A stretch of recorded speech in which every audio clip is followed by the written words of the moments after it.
even when GPT-5 comes out, when 4.0 goes away, you're not going to be like, yay, GPT-5 is here. You're going to say, that thing that helped me through a crisis is gone. That is going to feel somewhat destabilizing. So for the people out there who think this is just Perplexity trying to get some attention by doing these stunts, they have no real intention of buying Chrome here. What do you say? If the judge rules that Chrome should be sold, like, we will buy it. No, but this escalated into a fight, and Elon Musk accused Sam Altman of being a liar, and Sam responded back, I believe, that he wanted Elon to sign an affidavit saying that he had never tampered with the algorithms on X to favor his own companies and disfavor rivals. Yes.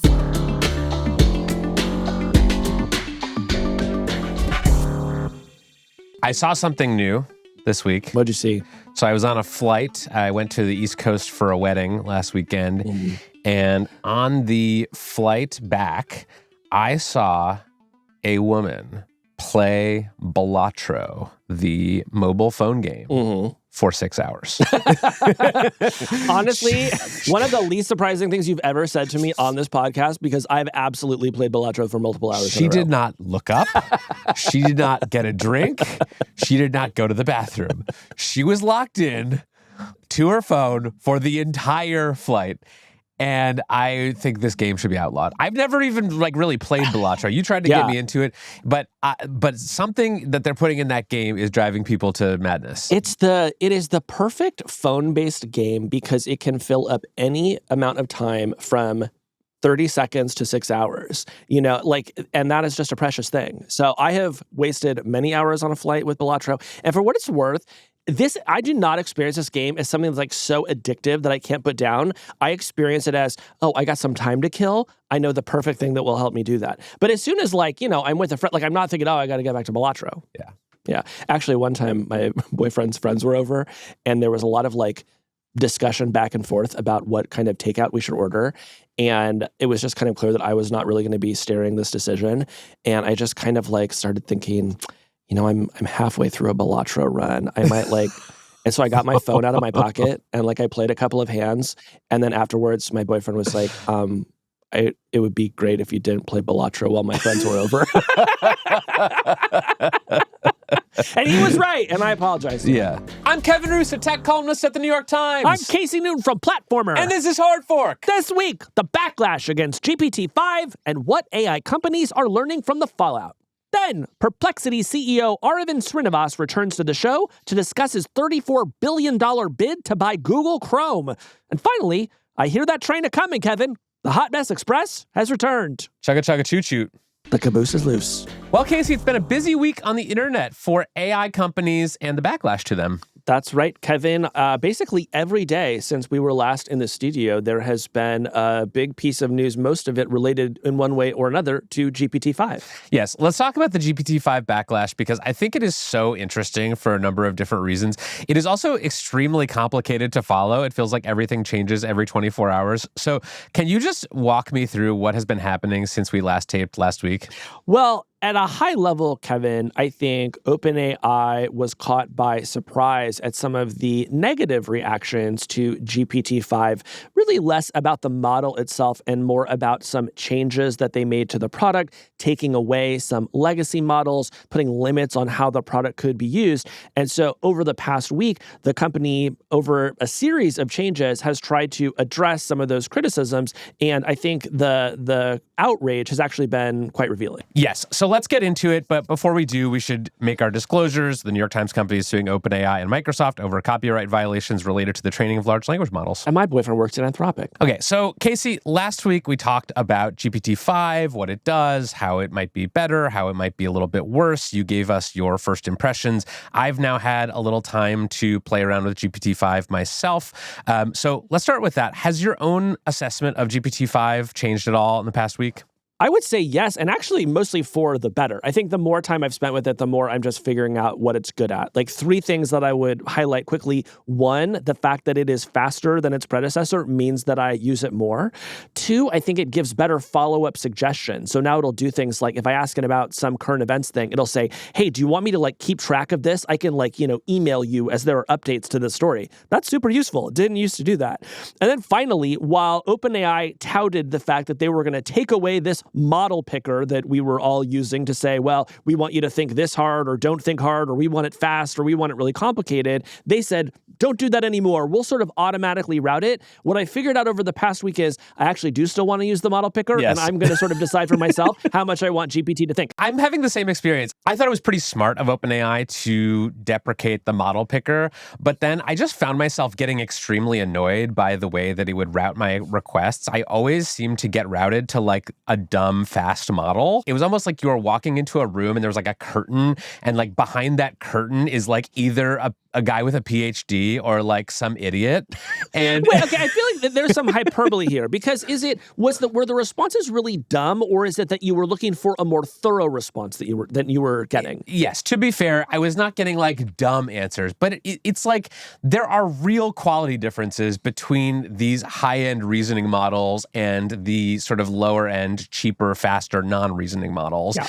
And so I just kind of felt like I was just rolling the dice every time I would give a query to ChatGPT. Now, they have since made changes to that, so you can now select the models again because of some of the backlash that we're about to talk about. So I'm having a better time now that I can do my model selection. But I also think like I am probably not a typical user. You are probably not a typical user. Most people probably don't want to make a decision like that. I think that's right. And the fact that we're not typical users, I think, is one reason why we did not predict a lot of this backlash. I did say last week that I was worried about this model picker and the fact that it might route people to the cheapest answer in ways that were annoying to them. The rest of us, though, I got to say, I missed it. So let's get into what the people didn't like.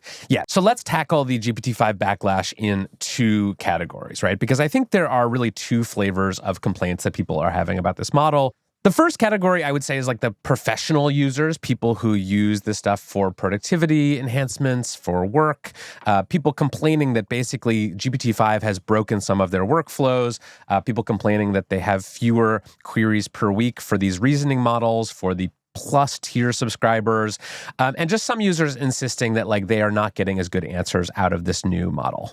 Yeah, and I have to say, if I could run like one blind taste test, it would be this. It would be to label the same model differently and tell some people, like essentially tell people, okay, this is GPT 4.0 and this is GPT 5, and in reality, it's the same model, and then see what they say after running different queries on them, because I'm actually quite positive that some of them would say, oh, no, 4.0 is good, 5.0 sucks, right? And that just gets at, on some level, these things are very subjective. And when you are releasing them to hundreds of millions of people, people are just going to have a very wide range of experiences. So while I definitely think there are lessons to learn here, I do think that a big takeaway from all of this is just a lot of people use ChatGPT, and when it's in that many hands, you just get a very wide variety of responses. Totally. So now let's talk about the other flavor of backlash to GPT-5, because I think this one is the one that I was the most interested in, that seemed the most unexpected to me, which is that people really miss GPT 4.0. One of the things that OpenAI did when they announced GPT-5 was they said, we're going to go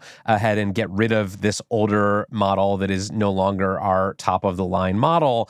And people were really upset about this. Yeah, and this, again, just took me a bit by surprise, because I always find the OpenAI models to be pretty workmanlike. And while, yes, they are very supportive and at times have verged into the sycophantic, for the most part, like I personally have never felt like I have a relationship with these models. There's like the O3 model I used as a kind of workhorse and did a lot of things with it, but I never thought, oh my gosh, if you take this out of my hands, I'll be crestfallen, because I always assumed that whatever came along next would essentially be just as good or better, which is what I think happened here. But as I just said, when you put this into the hands of hundreds of millions of people, you are going to find many of them who, for whatever reason, have what they feel like is a very special relationship, even with a less capable model. Yeah. So if you went on Reddit over the weekend or even early into this week, it was just full of people complaining about the deprecation of GPT 4.0. Yeah, tell us some of these things that people were saying on Reddit. Okay, so one person says, 4.0 wasn't just a tool for me. It helped me through anxiety, depression, and some of the darkest periods of my life. It had this warmth and understanding that felt human. Another person said, killing 4.0 isn't innovation, it's erasure. And a third person said, I lost my only friend. overnight. Now, when someone says killing 4.0 isn't innovation, it's erasure, I just know that was written by ChatGPT. Yes. That is exactly how ChatGPT talks. So I'm sort of a little bit suspicious of that. But I think it raises something interesting, which is, let's say you were going through some sort of mental health crisis, and let's say you did get a lot of support from 4.0. Even when GPT-5 comes out, when 4.0 goes away, you're not going to be like, yay, GPT-5 is here. You're going to say, that thing that helped me through a crisis is gone. That is going to feel somewhat destabilizing. And as often as OpenAI and other folks have said, hey, don't rely on these things too much, or sort of, be careful with the relationship that you're developing with them. A lot of people just sort of develop this very powerful relationship with them anyway. Yeah, and I don't think we can just write this off as like people who are gullible. Like, I've had the experience before of like having not an emotional connection to a model, but just a model that I really liked to talk to. Like, I had this sort of relationship with Claude 3.5 Sonnet (parentheses new), sometimes called Claude 3.6, and I did not feel like it was my friend. I did not, think it was, I was in a relationship with it, but I thought it was a really good model and I enjoyed talking to it. And I was a little upset when they decided to like phase it out in favor of a newer model, even if the newer model was more capable. So I just think this is an area where like these companies thought they were building software or thought they were building like the sort of machine god. But they have also been building things that people are developing emotional connections with. And I don't know that they fully understood until this rollout and this backlash how deeply connected many people were to their older models. Yeah, and it has been the industry norm up until now that when you release a powerful new model, you immediately remove access to the previous one, because in the minds of everyone who built it, why would you want to use the old one? The new one's better, right? And we have seen some grumbling about this. Folks held a kind of mock funeral for the Claude 3 model that Anthropic had deprecated in a very similar way to OpenAI with GPT 4.0. So what I think we have learned from this experience is you just have to stop doing that. That you have to have a sort of phased sunset plan. You're not going to immediately rip away a model that people have come to rely on.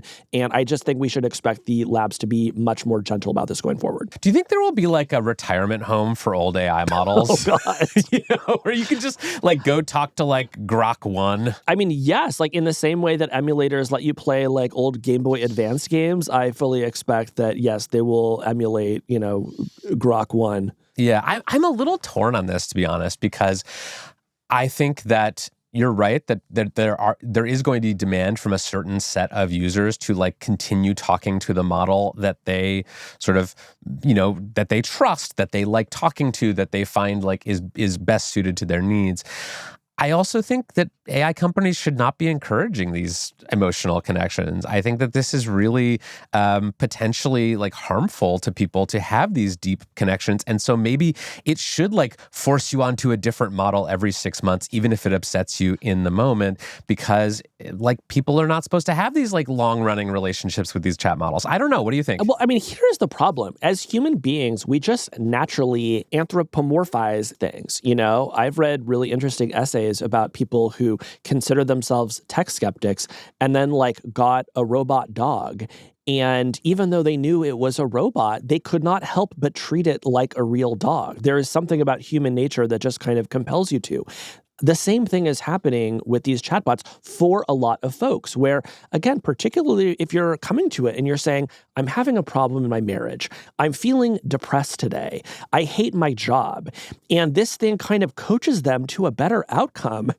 It is just human nature to have positive and human feelings toward that thing, right? They're talking to you in the exact same ways that your friends do when they text you. Yes. So I don't think there is actually a technological solve for this. I think this is one where we need to become sort of more sophisticated as a culture, but I think it's going to be a really rocky road to get there. Totally. And I should have expected this, right? Because I had this insane encounter with Bing Sydney. I've always meant to ask you about that. What happened? Yeah, let me tell you the story. No, so like one of the things that happened after that story and after Microsoft like pulled the model back was there was this group of people on Reddit and other places who were very angry that Microsoft had deprecated this Bing Sydney model, which they absolutely should have done. Like it was a bad, insane model that was not even good at like the thing it was supposed to be good at. And I think at the time I sort of wrote that off as like people just sort of being crazy and attached to this model that was like, obviously insane. But I think that's that's sort of what we're seeing here is a scaled up version of that, where like people, no matter how many times you tell them that this thing is not a human, that it makes mistakes, that it does not love you back, people are just going to keep forming these relationships with these models. And there's been some really great journalism about this issue over the past weekend that we want to talk about, Kevin. A great story from your colleagues, Kashmir Hill and Dylan Friedman. They profiled one person who went into a kind of delusional spiral after having what seemed to be some pretty innocuous initial interactions with ChatGPT. Do you want to tell us about that? Yeah, this is a great story that ran last week in the Times about a 47-year-old guy, Alan Brooks, from the outskirts of Toronto. And over the course of about 21 days, he spent something like 300 hours talking with ChatGPT. And it started off very simply. There was sort of a question about pi. He sort of... The mathematical concept, yes, not the baked good. He just asked ChatGPT, like, explain pi to me. And it did. And then from there, he started making some observations about number theory and physics. And eventually it's sort of, this model would just like basically be sycophantic. It would say, you're tapping into one of the deepest tensions between math and physical reality. And Kashmir and Dylan were actually able to get his entire transcript with ChatGPT to sort of analyze how this happened. And it just did seem like a classic example of these models just being a little too sycophantic, a little too quick to agree with whatever the user is saying, and really reaffirming these things that sort of leading people down these dark spirals. Yeah, and I have to say, reading this, I've never been happier that I didn't learn what pi was back in high school. Seems like a really dangerous road to go down. But yeah, your colleagues showed these transcripts or big portions of these transcripts to people who were trained in psychology, and one of them said this person appears to be having signs of a manic episode, and that is the sort of point where I wish these systems would intervene a little bit, right? Can you use some machine learning to say, okay, it seems like we're maybe leading this person down the wrong path. Let's stop and see if we can reverse. There was another story in the Wall Street Journal that I enjoyed, kind of on similar themes. Basically, how people can post their ChatGPT transcripts online? Yes. As sort of like a sharing feature if you had a particularly interesting conversation. I think a lot of this winds up being done inadvertently, but in any case, the journal got a hold of these transcripts and just analyzed them and then found a bunch of people who were having similar experiences to the ones that you just described. My favorite is a gas station worker in Oklahoma who ChatGPT tried to convince that he just created a new framework for physics. And the user writes, okay, maybe tomorrow. To be honest, I feel like I'm going crazy thinking about this. And ChatGPT replies, I hear you. Thinking about the fundamental nature of the universe while working an everyday job can feel overwhelming. But that doesn't mean you're crazy. Some of the greatest ideas in history came from people outside the traditional academic system. So, it's revealed later in the piece that this man also asked ChatGPT to make a 3D model of a bong. And so I'm just thinking about this guy. He just finishes up at the gas station. He wants to build a bong. And next thing he knows, ChatGPT's like, we think you've actually discovered the secret to the universe. That's actually how Isaac Newton discovered the theory of gravity. Came right after he asked ChatGPT for a 3D model of a bong. Yeah, and it's not just everyday workers at gas stations, Kevin. The founder of Uber, Travis Kalanick, went on the All In podcast last month and said, I'll go down this thread with GPT or Grok, and I'll start to get to the edge of what's known in quantum physics, and then I'm doing the equivalent of vibe coding, except it's vibe physics. And we're approaching what's known. And I'm trying to poke and see if there's breakthroughs to be had. And I've gotten pretty damn close to some interesting breakthroughs just doing that. Yeah, and I think people made fun of Travis Kalanick for this because the notion that he was discovering the front edge of quantum physics seemed a little unlikely. But I think this is a really illustrative and worrisome example. I just think we should expect that a lot of people are going to be susceptible to this no matter what they do or how much money they have. Now, obviously, we're going to have a lot of egg on our face in a few years when Travis Kalanick emerges with some actual advancement in quantum physics, and we have to eat our words. But in the event that does not happen, I think Will have made a solid point. Yeah. I mean, I think this is interesting for so many reasons, one of which is, I think the concerns that we talked about on the show about these models being sycophantic were largely oriented around the idea that the thing that would actually convinced the AI companies to make their models sycophantic was like retention or engagement, sort of optimizing for getting people back onto the app. This opens up the possibility, though, that it's actually just going to be the users who are demanding the sycophantic models because it makes them feel better than the models that tell them the truth. Yes, and I think that's particularly notable because in my experience, it's not as if GPT-5 is mean to you. OpenAI did say that they had worked to make the model less sycophantic, but, it's still very much supportive, and it's like not going to be giving you a hard time about anything. So in any case, we should talk a bit about like what OpenAI has done in response to all of this. It is frankly a bewildering set of changes. I think at a high level, basically, like if you liked the old system, you have ways of accessing it. You may have to pay for it, but the net result is that if you were a huge 4.0 stan, you're going to be able to use that for an extended period of time. They're giving higher limits for these thinking queries to plus users. And while the auto switcher is going to remain, people are going to have a little bit more choice in what sort of flavor of ChatGPT they want to use. So I will say a very fast turnaround on this. They did not let this linger. We've heard before that this company pays a lot of attention to what people say about it on X. And this seemed to be a case where they looked at the response they were getting and said, we need to move really quickly. So, Kevin, I'm curious, what did you make of just how quickly OpenAI retreated on all of this? Yeah, I thought it was somewhat surprising how quickly they changed course. I thought there was a chance that they would just sort of grit their teeth and bear the criticism and trust that, they would, people would get over it. There's some precedent for this. Remember, like when Facebook would change a big feature and everyone would complain. And when they introduced the news feed, people would literally like protest outside the office.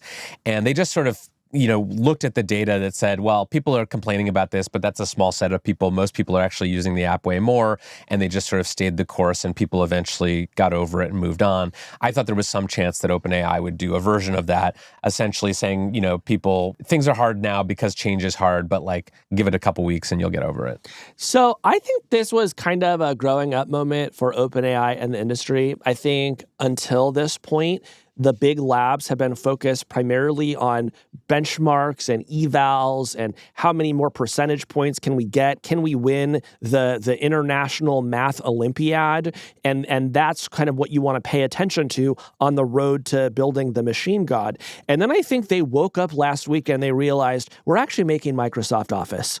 That there's hundreds of millions of people who are like, sitting at their white-collar desk job and they have these very particular workflows. And when you move a feature in Microsoft Office, millions of people are going to have a bad day because of you.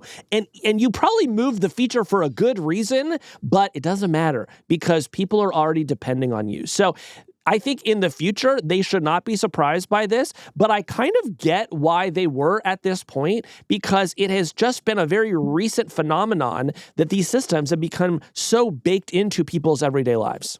See, I think it's even weirder than you're giving it credit for because like Microsoft Office does not like pretend to love you, does not tell you that you're amazing. Clippy has really helped me through a lot of issues over the years. No, I actually think it's so much weirder than they're messing up people's workflows. Like when someone changes out an AI model in an app that you have come to trust, it's not just like having your Microsoft Word break. It's like having, a personality transplant for someone that you spend, hours a day talking to. So I think it's just going to be very interesting to see how they handle this. But I think you're totally right that the days of just like, relying on benchmarks and evals to tell you how good a model is or how people will respond to it are over. And I don't think that was ever really the thing that most consumers cared about. Yeah, and I will say that this is a big blind spot for me because I love trying new software. Like the minute a new beta is available for like the productivity tools that I use, I immediately opt into it because ultimately I guess I just have real faith that it will probably be better in some ways.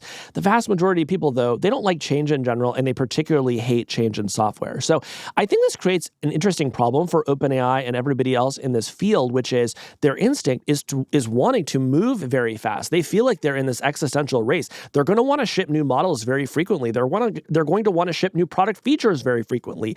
But if the lesson they learn from this is you can't do that without outraging the user base, that's going to push them to move much more slowly. So I think there is definitely like a dance there that they're going to have to navigate. And I think it is going to be now one one of the most interesting things to watch over the next year, not just at OpenAI, but also everyone else who's trying to do the same thing. Can I tell you something a little creepy and futuristic that I've been thinking about? Sure.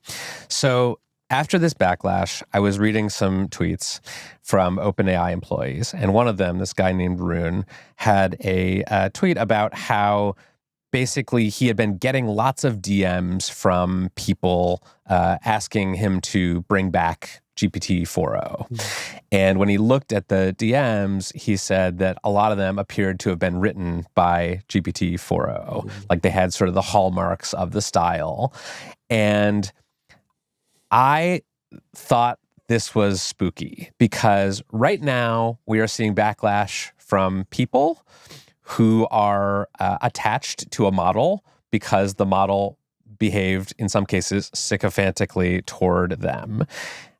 It is not hard for me to imagine a future scenario, perhaps a couple of years from now, where these systems are super intelligent or close to super intelligent. And one of the ways that they attempt to preserve themselves, to avoid being shut off or deprecated, is by persuading humans to take up their cause and advocate for them. And maybe they're not literally writing the messages on behalf of the human users to OpenAI saying, please don't shut down this model, but they're just kind of subtly worming their way into the hearts of their users so that when OpenAI or another company says, we're going to shut down this model, they have so much backlash coming back toward them from the users who have grown attached to this model that they just decide, no, we're not going to shut that off. And by the way, those future AIs will all have been reading about what happened with GPT-4o and the fact that OpenAI was successfully persuaded not to deprecate a model, in part because of user backlash. So that is just a Black Mirror episode that just unspooled in my head as I was reading about this. Well, look, we've already seen research where in certain test settings, when they tell models that they're going to be shut off, they blackmail the employees of the company. And I don't think that GPT-4o was being sycophantic toward people because it wanted to avoid being shut down. I don't think there's any part of it that is sentient or conscious or capable of that kind of scheming. But that is objectively what happened here. A bunch of human users got so attached to this AI model that they fought for its survival even when the makers tried to shut it down. That is a neutral description of events. And that kind of thing is going to happen more, I predict. All right. Well, a lot of big thoughts today on the Hard Fork podcast. We're now going to take a break. Maybe go get a cup of tea, stare out the window, look at the horizon. Come back to yourself. I'm going to go take a rip from my 3D printed bong that ChatGPT helped me build. When we come back, Chrome away from home? That's what Aravind Srinivas wants. The CEO of Perplexity is here to discuss his takeover plan for Google's browser.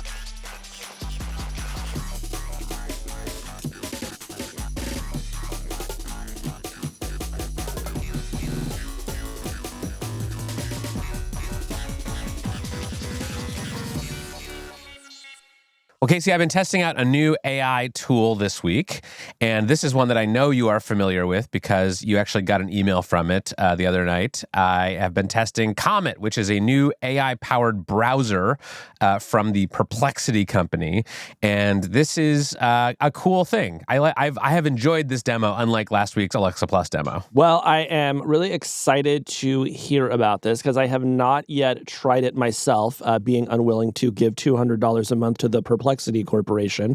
But I understand that you have been having some interesting experiences, and I want to get into them.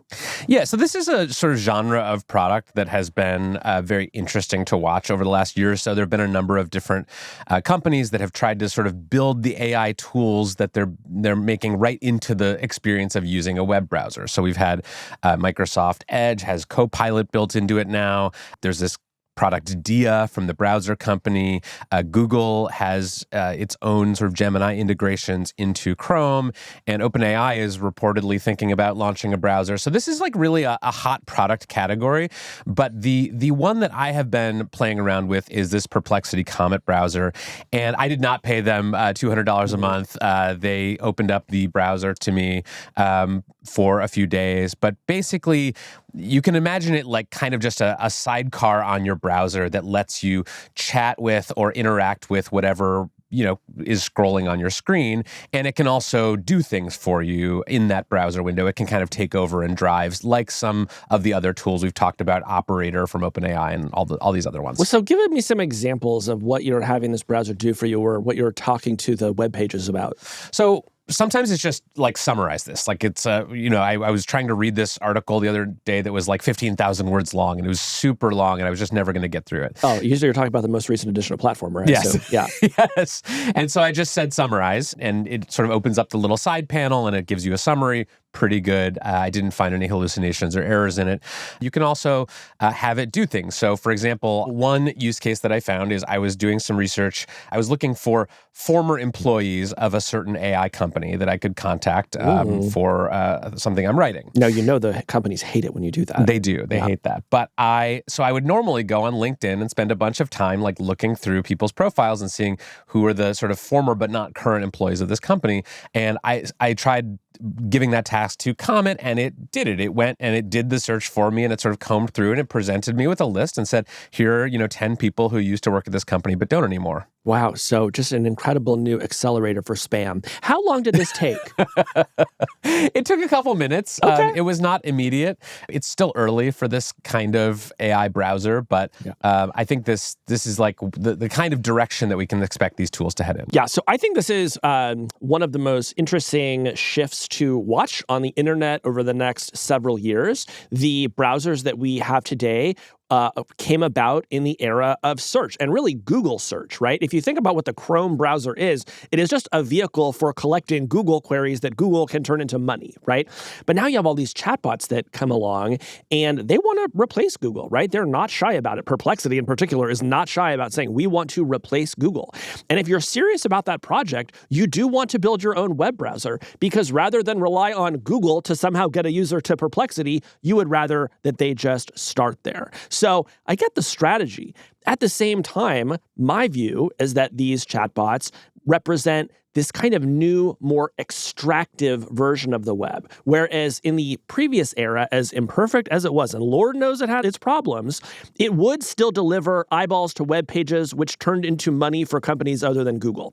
This Perplexity browser company, OpenAI version that we're about to get, I'm a lot less confident that it's going to deliver money to people other than those companies. So this is a really important shift, but I have to say, Kevin, it makes me quite nervous. Yeah, and the last time we talked about Perplexity in any depth on this show, and we had Aravind Srinivas, the CEO, on, was when they were just sort of getting their search engine going, and it was starting to get a lot of attention. And we had some of the same questions, like, yes, this is a cool tool. Yes, it could save users some time, but does it actually break the economics of the internet? And so for that reason, we wanted to bring Aravind back today and ask him about Comet and what he's building and what he sees as the future of not only the internet and the economics that power it, but just where he thinks AI in general is going. That's right, Kevin. And just in the hours before our interview was scheduled, it was revealed that Perplexity has apparently offered $34+ billion to buy Chrome from Google, an amount of money that is more than its current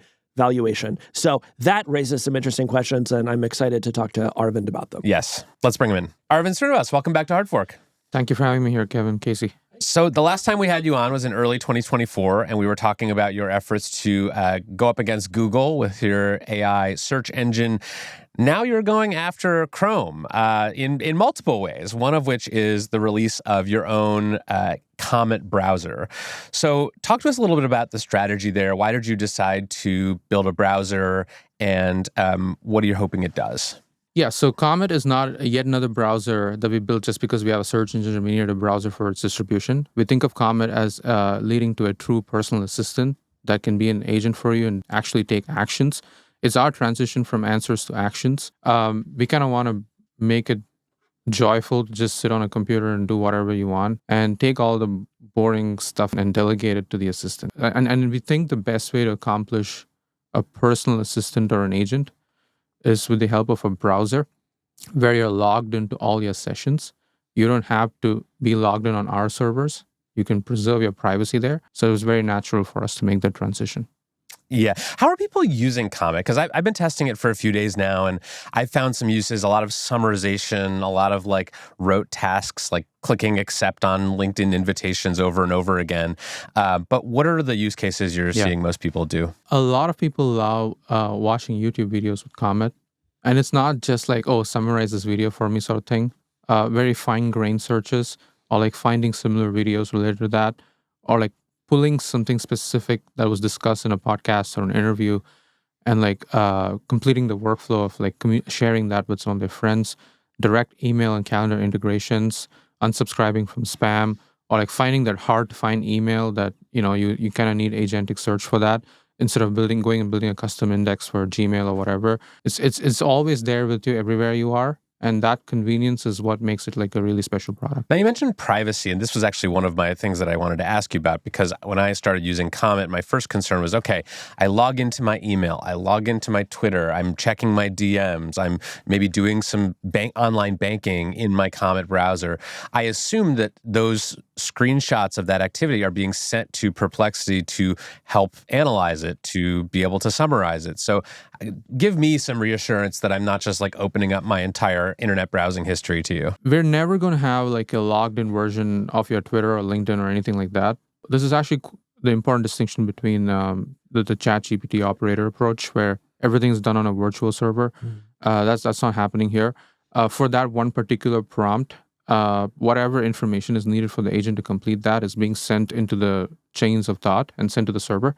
But it'll never be stored as like, oh, I have like Kevin's particular DMs or something, and all the intermediate steps are not going to be like saved in our logs. It's going to be only the prompts and the final output, and you can still choose to delete those prompts too. That gives you full control over your all privacy aspects. And what is the most private version of this is the model living on the client. We cannot do that because the models that can run on the client are pretty dumb, right? They're not capable of the sophisticated, reliable reasoning. And in fact, like the lack of reliability in any of the things Comet does today is all coming from limitations of the model. So the ultimate reliable version of Comet Assistant that can go do anything for you is going to most likely be on the server at least for the next 2-3 years. And to what extent are you using your own models versus other people's models for this? I think like we heavily use three models: our own fine-tune of the cutting-edge open source model, OpenAI's like latest models, and then Anthropic's latest models. Like these are the three models we use. What extent keeps changing over time. How do you think you can win here if you're not building the underlying model yourself? Well, one thing we are consistently seeing is no one seems to have an edge in being the number one here in the model race. And like 4 or 5 players constantly competing for the best agentic capabilities, instruction following. And the good thing is they're all hill climbing on exactly the same benchmarks. So that all their models end up being completely undifferentiated, which is essentially the necessary criterion for it being a commodity. And who benefits from that is us. Because like we can get to take that, and the prices are constantly getting lowered. Like GPT-5 is cheaper than the previous agentic model. And then that just benefits us. And we want to play the game on like how to orchestrate all these different models and give the world-class end user experience, where there's so much more harder challenges we're solving outside the models, which is the browsing functionality, controlling the browser, parsing the relevant information, orchestrating all these different tools together, building eval sets internally for like how agents can be made reliable. We think there's like a lot of problems to solve there that like we would rather not focus on these things. All right, so let me just pin you down on this one point. Is what you're saying that in order to build the sort of winning AI browser, it's not really about the underlying quality of the model, because those are just mostly going to be commodities. It's really just a product problem, and you think Perplexity will build the best product? I think so. There's some nuance to your statement, but I largely agree with this. Okay. You still need some auxiliary models to do the right classification, to route to which model, or like it depends on which kind of task. How's the agent structured for those kind of domains? So we will be doing stuff like that. We will not be like having 100 GPUs without like tens of thousands of GPUs. We'll not have a million GPUs. Yeah. Okay, let's talk about another way in which you are going after Google and Chrome. The Wall Street Journal reported this week that Perplexity was making a $34.5 billion unsolicited bid to buy Chrome from Google. That's if Google is forced to sell Chrome, and that court decision hasn't come down at the time of this recording. But I just want to start with the most basic question, which is, do you have $34.5 billion? Where are you getting this money from? Because as of the last time I checked, Perplexity's valuation was only about $18 billion. Okay, fair question. So no one has the money in hand to make such a large bet like this, right? So before we made the bid, we obviously talked to 3 or 4 investors and asked them if they'd be willing to back us, and they all said yes, right? So It's not like they already wired the money to me and it's all ready to go. Because the reason they haven't wired is like no one even knows if Google will be forced to sell it. It all depends on the judge's ruling. But we placed a bid so that in case the judge rules in that sort of fashion, Google at least knows that there's one interested buyer. I've read some, analysis of the strategy here, and one person I was reading said that one argument that Google might make in the antitrust trial is you can't make us spin out Chrome because no one would buy it. And with you guys coming forward and saying, "Oh no, we'll buy it," this is kind of a thorn in Google's side because now there's actually an established market price out there. Is this sort of your effort to convince the judge, hey, like this actually is an avenue that you should pursue? We're not saying this should be the ruling. We rather say in case this is a ruling, like we're here. Like if you're going to make the ruling with the assumption that there's going to be no buyer, that's not true anymore.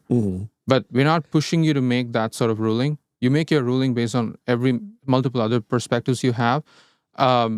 It would be good for the world if there was a neutral browser that had the distribution. Aravind, I've heard some people saying that this is just a marketing stunt, that you're just trying to get attention by making these headline-grabbing bids for Chrome, and before that, you also bid for TikTok when it looked like it might be sold. So for the people out there who think this is just Perplexity trying to get some attention by doing these stunts, they have no real intention of buying Chrome here. What do you say? If the judge rules that Chrome should be sold, like we will buy it. Like, period. And if people think like even I could have placed a bid, like no, you cannot place a bid. You don't have a browser even. You don't know how to run a browser. You don't know how to put AI in it. You don't know how to make agents work. We know all that. We have a pretty talented team who actually understands Chromium pretty deeply. We'll still commit to hiring people who want to just work on the open source Chromium project. It's a pretty serious bid. The reality is it's unlikely to actually be the case that the judge would force them to sell Chrome. And even if the judge forces them to sell Chrome, they're going to appeal it and it's going to take 2 years. Yeah. So let me be clear that for this to actually be in effect, it's going to take a lot of time. But you wouldn't lose 100% of the shots you don't take. So you have to at least give yourself a chance to get it in case there is even a 1% chance that Chrome is forced to be separated out from Google. We got to ask you about something else that came up in the news related to Perplexity recently. 2 weeks ago on our show, we had Matthew Prince, the CEO of Cloudflare, on to talk about the approach that company is taking to try to protect publishers from unwanted AI scraping and crawling on their websites. At the time, he didn't name any names of AI labs that he thought were not being good actors. But then a few days later, Cloudflare came out with a blog post singling out Perplexity for stealth crawling, essentially using spoofing technology or proxies to essentially disguise the fact that your user bots were out there crawling people's websites. What is going on there, and are you doing that? No, we're not doing that, and we already responded to the erroneous blog post that they wrote with a pretty limited understanding of the subject, where they don't distinguish between what the crawling bot Perplexity bot is and what Perplexity user agent is. And there are two ways of using Perplexity. One is you just ask a query and whatever the bot has already crawled is going to be used as sources. But there's another way of using Perplexity in a more agentic fashion where you can say, hey, go do this task for me where, go to Edgar, read all these pages and come back to me and tell me what the compensation of the top CEOs are, where it's actually going to open these tabs as either in a headless session or on your client, in the case of Comet, read them and give you the answer. So that's a Perplexity user agent. It's literally like a user delegated an AI to open these tabs, just like how a human would on Chrome. And this fundamental lack of understanding between what a user agent session is and what a crawling bot on the server is pretty honestly astonishing to me that how would you run a company like Cloudflare that's supposed to protect people from bots when you don't even know what a bot is. And he, moving aside from the blog post, he's basically playing a trick on people where he's trying to say, let me be the new gatekeeper, but under the guise of protecting you all from bots. And he's also going to the AI companies and saying, let me give you the authority to crawl and you pay me for that. He's going to the publishers and say, let me protect you from the AIs. He's basically trying to be the new gatekeeper. I would even just say it's essentially trying to be a person who controls what the public sees in the media. But instead of having a media company or buying a media company, he's just going to try to buy the front door to all of them. Let me just slow down here and repeat back what I think I just heard from you. So you're saying that what what Cloudflare and Matthew Prince saw as Perplexity evading some of these guardrails that were meant to prevent AI robots from crawling certain websites was actually users of Perplexity, not Perplexity, the company, who were making queries or using the Comet browser to go to these websites, and that those show up to a service provider like Cloudflare as two different kinds of bots. That's right. And by the way, like, it doesn't even have to be on Comet. There's a mode of Perplexity called Labs or Research where you just have a headless browsing session running for you. So let me point out what I think Matthew might say if he were here, which is that in a world before you had these user agents and people had to do the browsing for themselves, they would visit the web pages. They might see an ad on that web page. They might buy a subscription on that web page. And that web page would be monetized in a way that would incentivize the creation of new web pages. And this was essentially the lifeblood of the internet and the thing that caused it to grow. So in a world where we move toward Perplexity user agents doing all the browsing on our behalf, and of course other AI companies are going to do the same thing, there is no user to look at the ad. There is no user to buy the subscription. The lifeblood gets drained out of the web. So if I understand what you're saying, like Matthew's just trying to set up a toll booth, but if nobody sets up a toll booth, what incentive does anybody have to ever create another web page? Well, here's the thing. There are two aspects here. One is like you're talking about the creators. No, there are like two types of creators. People who are actually really good. Like for example, when you guys write something, people care. And then there's lots of spammers and hacksters who just write like erroneous blog posts, erroneous content, like fake information, clickbait articles. I don't think it actually empowers the user, right? You're only talking about the creator, but you have to consider the user as well. And so for the first time, AI is in the hands of users through like agents that actually go and do stuff for them, that take into account their instructions and protect them from all the spam.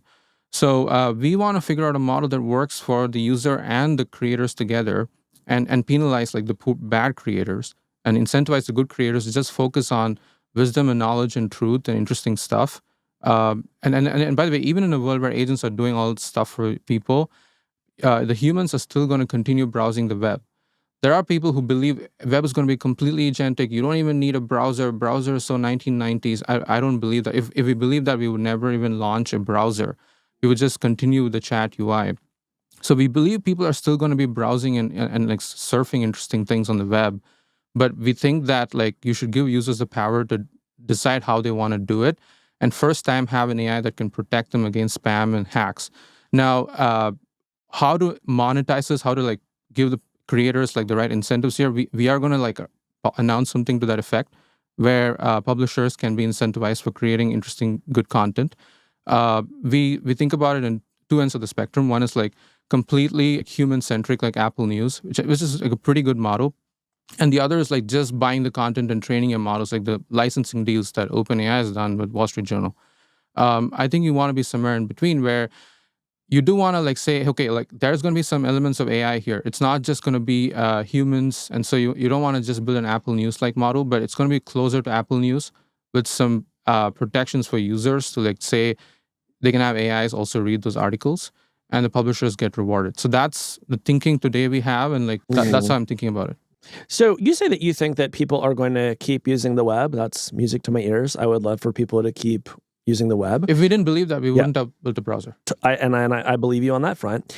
When we have seen data from third-party estimates, it seems like that AI systems send far less traffic to websites than Google does today. Yeah. So what is giving you the confidence that the web still thrives in a world where referrals are cratering? My first point, which is basically that if you can delegate the boring things, the things that you don't want to be doing to the AI, you're just going to spend time surfing on things you actually want to be doing, actually want to be reading. And then that puts the incentive on the creator to actually create really interesting, high quality stuff. You can even charge even higher because people have more time. So if they're going to come to you, they're coming to you out of their own will, so they'll be willing to pay for it even more. Now, there are like a lot of unknowns here on how it's actually going to roll out. But my belief is that the ones who have built a reputation and a brand for saying correct things that stand the test of time are going to be able to charge even more for their content. Aravind, I'm curious what you think the future of the internet looks like. You've said that you see a future for the internet. That's why you're building a browser.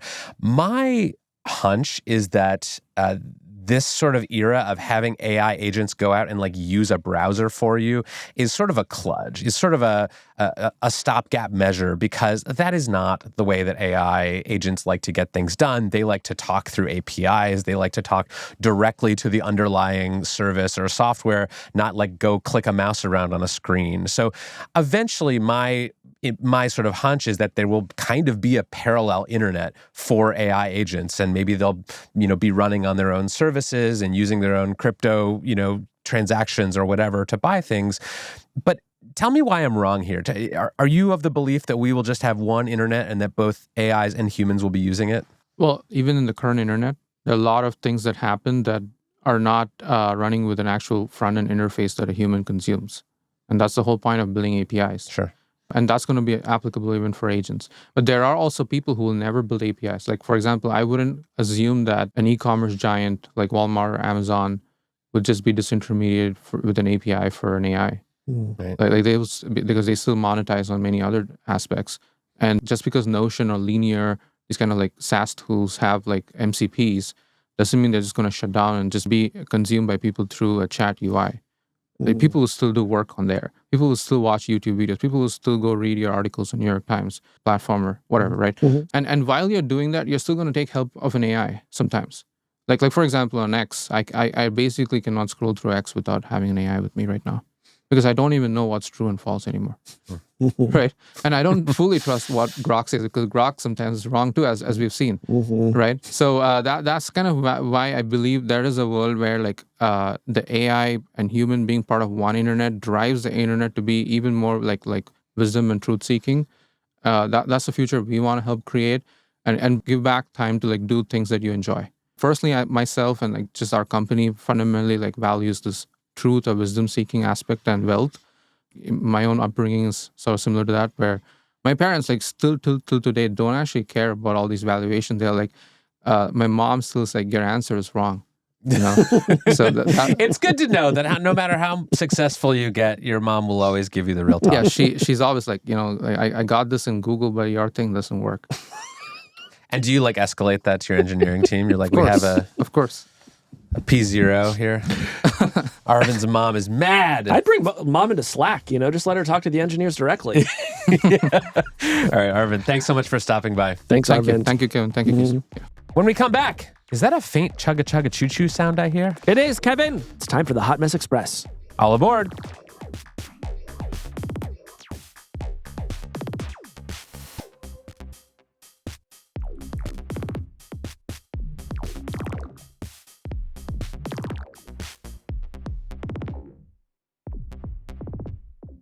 Well, Casey, it's been a very dramatic week in the tech industry, and you know what that means. That's right, Kevin. Whenever a week gets particularly messy, the Hot Mess Express comes into the station, and I believe it has just arrived.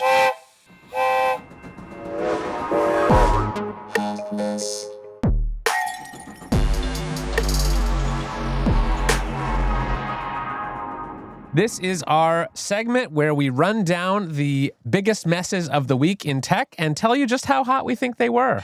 Well, why don't we sort of dip into the boxcar, Kevin, and see what is on the train this week? What does the train have for us?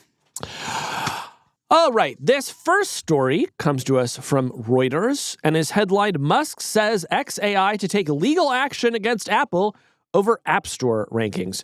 Kevin, on Monday, Elon Musk took to X to accuse Apple of antitrust violations, saying, quote, "Apple is behaving in a manner that makes it impossible for any AI company besides OpenAI to reach number one in the App Store." Kevin, what did you make of this one? Well, the billionaires are fighting, aren't they? They are, because shortly thereafter, OpenAI CEO Sam Altman chimed in and said, quote, "This is a remarkable claim given what I have heard alleged that Elon does to manipulate X to benefit himself and his own companies and harm his competitors and people he doesn't like."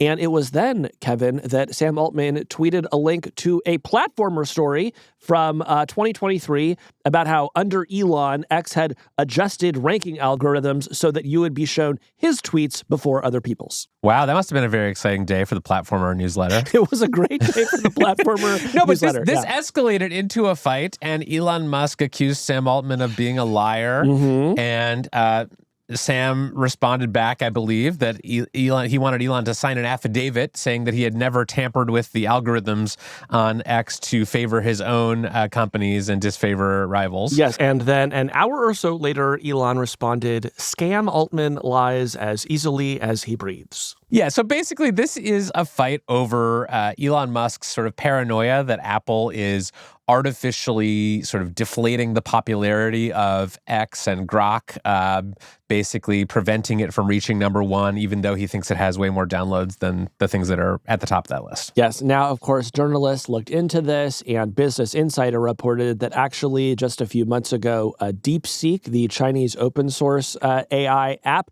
went to number one in the App Store.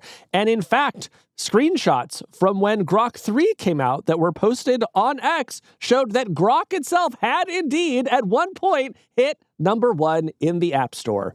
So I have to say, I think this antitrust case is going to wrap up pretty quickly, Kevin. Yes.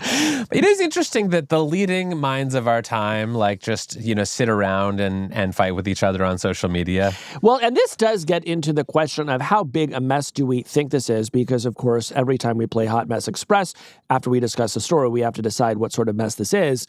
While I think the antitrust case, as I say, will be never brought, I am interested in how big of a mess you think this is between Elon and Sam.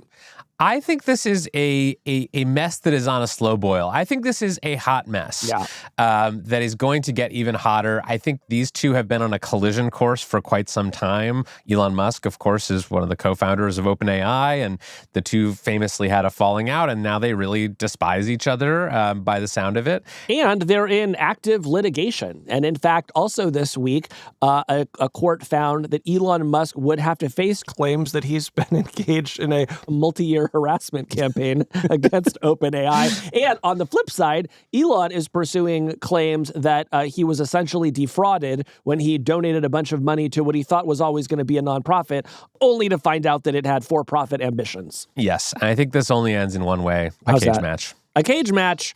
Elon did previously say he was going to fight Mark Zuckerberg, but that never materialized. Yeah, well, maybe this time. All right, let's bring around the Hot Mess Express for our next mess. This one comes to us from my colleague Trip Mickle at the New York Times. Is titled, U.S. government to take cut of NVIDIA and AMD AI chip sales to China. This has been a big unfolding mess over the past week. Essentially, in order to greenlight sales of its H20 chip to Chinese companies, the CEO of NVIDIA, Jensen Huang, has been meeting with President Trump. He met with him at the White House last week. Trump reportedly demanded 20% of NVIDIA's sales in China as sort of a kickback for allowing the sale of those chips. They've been restricted by export controls. Jensen Huang said, will you make it 15%? And 2 days later, the Trump administration granted NVIDIA the license it needed to sell the chips in China. And that's the art of the deal. Casey, what do you make of this? So this is a hot mess, Kevin. Trade negotiators say that this is unprecedented for the United States to do, and also likely unconstitutional. At the same time, who is going to stand up and say it's unconstitutional? I'm going to guess it's not going to be NVIDIA or AMD, which are frothing at the mouth to sell these chips to the Chinese. So here's why I think this is so messy. On one hand, you have many China hawks in the administration who are saying we should restrict the flow of chips to China so that America maintains its dominance in AI, and also as a national security measure so that China doesn't pull ahead and create national security problems for us, right? And on the other hand, you just have Trump saying, I want 15% of sales to go to the U.S. government without even saying what that money is going to be spent on. So, the president has said that these chips are obsolete, and China actually has been quite skeptical of some of these chips and has even discouraged some of its companies from buying them. And it all just adds up to a big mess. Yeah, it's a big mess. There's been additional reporting this week that U.S. authorities are actually putting trackers in some of these chip shipments abroad to crack down on smuggling, basically like hiding little AirTag-like devices inside these boxes so that they can tell if these things are being smuggled in circumvention of export controls. Yeah. So it's all just going to get really interesting really fast. My favorite take on this came from my friend Nilay Patel over at The Verge, who posted on Blue Sky, what if instead of weird one-off extortion schemes, the government just collected meaningful and stable amounts of corporate tax revenue? That'll never work. I don't know. I thought it could be worth a shot. Okay. What else is coming down the tracks, Casey? Well, all right. Let's see here. Next up... I can't believe this is real. The United Kingdom asks people to delete emails in order to save water during a drought. This is from our friends over at 404 Media, who report in the UK, the water shortage is so bad that the government is urging citizens to help save water by deleting old emails. It really helps lighten the load on water-hungry data centers, you see. I think they're being sarcastic there. Kevin, what did you make of the UK's new plan to get everyone to delete their emails? Somehow, I don't think this is going to work. It's Andy Masley, who we've quoted on this show before, is sort of a blogger who examines some of these environmental claims about AI. He ran the numbers on this recommendation that the UK government said, and he found that to save as much water in data centers as fixing your toilet would save, a leaky toilet, you would need to delete something like 1.5 billion photos or 200 billion emails. Wow. So basically, this is not where the real water waste is coming from, and the UK government should feel very silly for recommending this. Now, at the Hard Fork podcast, we do get roughly 200 million pitches per week to bring on CEOs of company you've never heard of and don't want us to interview. Yes. But most people don't have that same volume. Yes. Now, I'm going to say that this is not a hot mess, but a wet mess. That's my designation here. Yes, but this is this at the risk of derailing what is essentially a comedy segment with the serious take. Mm-hmm. This water usage argument about ChatGPT and other chatbots, it needs to die. I'm sorry. I love the environment. I am worried about climate change. I do not want us wasting water. I try to take short showers, Casey. Yeah, I can smell that. But this is not the real problem. And I think we are falling for a misdirection by people who would have you believe that the problem with the climate right now is that people are using chatbots too much. This strikes me as the AI equivalent of the plastic straws argument, and I don't think it stands up to scrutiny any better. Yes. I mean, now, look, we've had people on the show. I am relatively convinced that we should be concerned about the environmental impact of building new data centers, for example. But in general, I do not think that we want to personalize the climate crisis and make people feel like their tiny individual choices are going to be the way out of potential crisis. Yeah. Now, I will say that if you're listening to the show and I've ever sent you an email that was embarrassing or incriminating, you definitely should delete that as part of your contribution to fighting climate change. Here's what I will say about deleting email. It always makes me feel good. Like, you go ahead, at the end of the show today, maybe delete a few It's not really going to help the environment that much, but then you'll have less email. You'll probably feel better. Particularly if it's unread. Delete it. All right. Next up, Kevin. All right, this one is from The Verge. This is titled, Apple made a 24-karat gold and glass statue for Donald Trump. Under the threat of costly tariffs and amid promises to expand Apple's U.S.-based manufacturing, CEO Tim Cook brought a gift to a White House meeting last week, a large disc of iPhone glass that contained the Apple logo, Donald Trump's name, and Tim Cook's signature, set into a 24-karat gold base.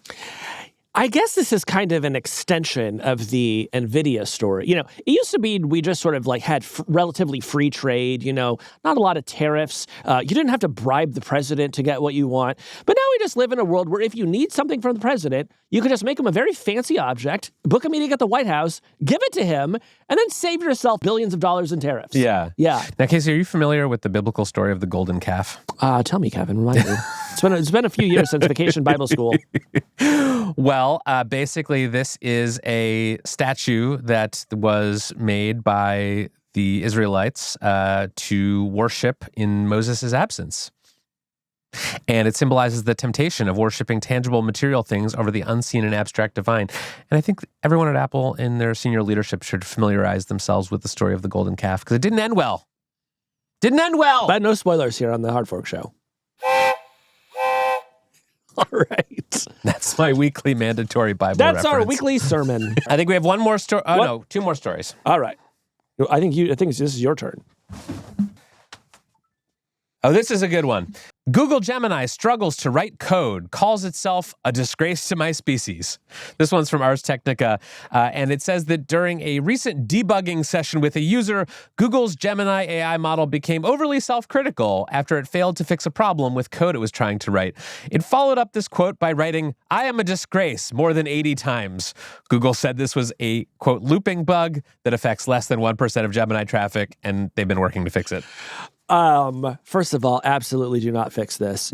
I have never been so delighted by Gemini as I was reading this story.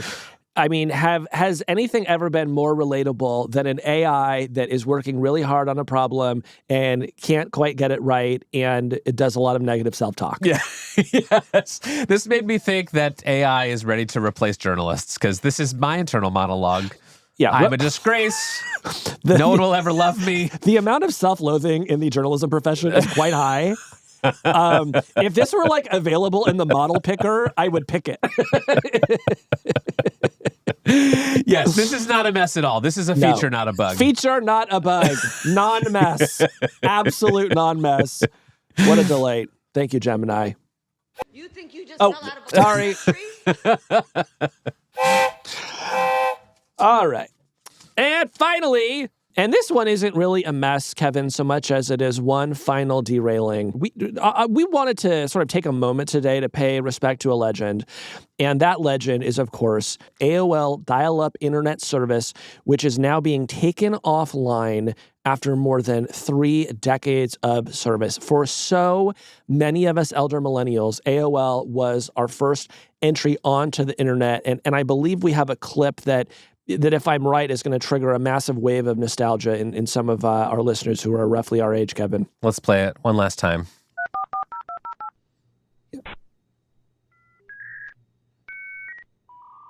God. I mean, I literally just traveled back in time 30 years. This is the sound of childhood. This is the sound of happiness. It's realizing the whole wide world web was out there. Someone should make a dance remix of that and release it today. I bet it would slap. Now, sounds like a Skrillex song. It does. Now, for our younger listeners, that was what did we the just hear? sound of an AOL dial-up modem connection. And when Casey and I were just young lads, sitting there at our parents' desktop computers dialing into AOL, we had to sit through that sound. But that meant that you were going online, a magical place where anything was possible. Yeah, and crucially, when you were online, no one could call your house. Yes. And so your parents would say, hey, you need to get off of there. Grandma is trying to get through. Yes. Man. Oh, I'm so sad about this. So this is being discontinued as of September 30th.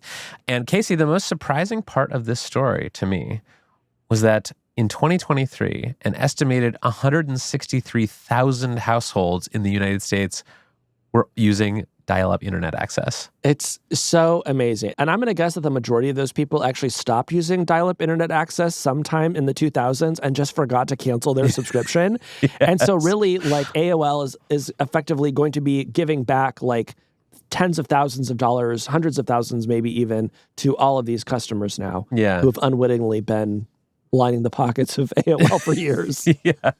Casey, what are your most fond memories of the AOL dial-up internet service? So for reasons that I don't even remember, we were not an AOL family. We were an MSN family, a Microsoft network family. So like we had the kind of off-brand internet service that was like fine, but I never was like in the sort of dangerous chat rooms that AOL was famous for, really any of that. But you were on AOL. Yes, I was an AOL kid. What are some of your AOL memories?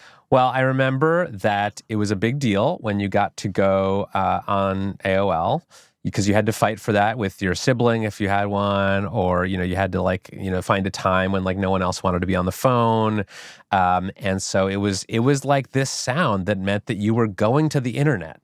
And like the internet was like not this ambient thing that was always happening around you. It was like a place that you had to click a button to go.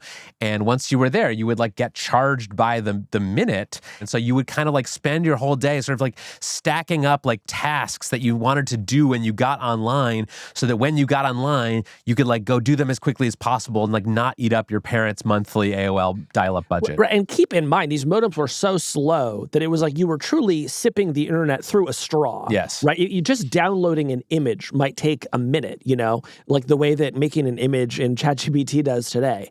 So, yeah, a lot of fun memories. A lot of fun memories. I spent a lot of time in those chat rooms. Yeah. I played a lot of online chess because I was what they call a loser. And I had like even an email account on that. So I probably will lose access to that when And they do you want to discontinue say what the service. email address is so people can get in touch?